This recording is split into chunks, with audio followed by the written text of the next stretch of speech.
ಎಲ್ರಿಗೂ ನಮಸ್ತೆ ಸ್ನೇಹಿತರೆ, ನಾನು ನಿಮ್ಮ ಆಕಾಶ್ ಮಂಡಲ್. ಸ್ನೇಹಿತರೆ, ಇವತ್ತಿನ ಭದ್ರಾ ಡ್ಯಾಮ್ ವಾಟರ್ ಲೆವೆಲ್ ಎಷ್ಟು ಅಂತ ನೋಡ್ಕೊಬರೋಣ. ಅದಕ್ಕಿಂತ ಮುಂಚೆ ನೀವೇನು ನಮ್ಮ ಚಾನಲ್ನ ಸಬ್ಸ್ಕ್ರೈಬ್ ಆಗಿಲ್ಲ ಅಂದರೆ ದಯವಿಟ್ಟು ಸಬ್ಸ್ಕ್ರೈಬ್ ಮಾಡಿಕೊಡಿ, ಹಾಗೆ ವಿಡಿಯೋನ ಶೇರ್ ಮಾಡಿ. ಸ್ನೇಹಿತರೆ, ಇವತ್ತು ಅಂದರೆ 6 June 2026 Bhadra dam water level 137 ಅಡಿ ಇರುವಂಥದ್ದು. ಕರೆಕ್ಟಾಗಿ 137 ಅಡಿ ಇದೆ. ಭದ್ರಾ ಡ್ಯಾಮ್ನ ಟೋಟಲ್ ಕೆಪಾಸಿಟಿ ಬಂದು 186 ಅಡಿ, ಅದರಲ್ಲಿ 137 ಅಡಿ ಇವತ್ತು ಇರುವಂಥದ್ದು. ಇನ್ನು ಇವತ್ತಿನ ಒಳಹರಿವು ಅಥವಾ ಇವತ್ತಿನ ಇನ್ಫ್ಲೋ ವಿಚಾರಕ್ಕೆ ಬರೋದಾದರೆ 129 ಕ್ಯೂಸೆಕ್ ನೀರು ಇವತ್ತು ಇನ್ಫ್ಲೋ ಆಗಿರುವಂಥದ್ದು. ಇನ್ನು ಇವತ್ತಿನ ಔಟ್ಫ್ಲೋ ನೋಡೋದಾದರೆ 441 ಕ್ಯೂಸೆಕ್ ನೀರು ಹೊರಹರಿವು ಹೋಗ್ತಿರುವಂಥದ್ದು.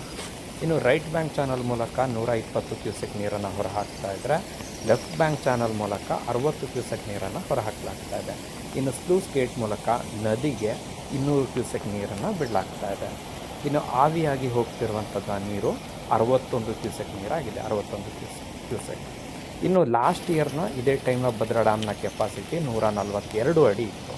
ಇದು ಇವತ್ತಿನ ಮಾಹಿತಿ. ಇದೇ ರೀತಿಯ ಮಾಹಿತಿಗಾಗಿ ಸಬ್ಸ್ಕ್ರೈಬ್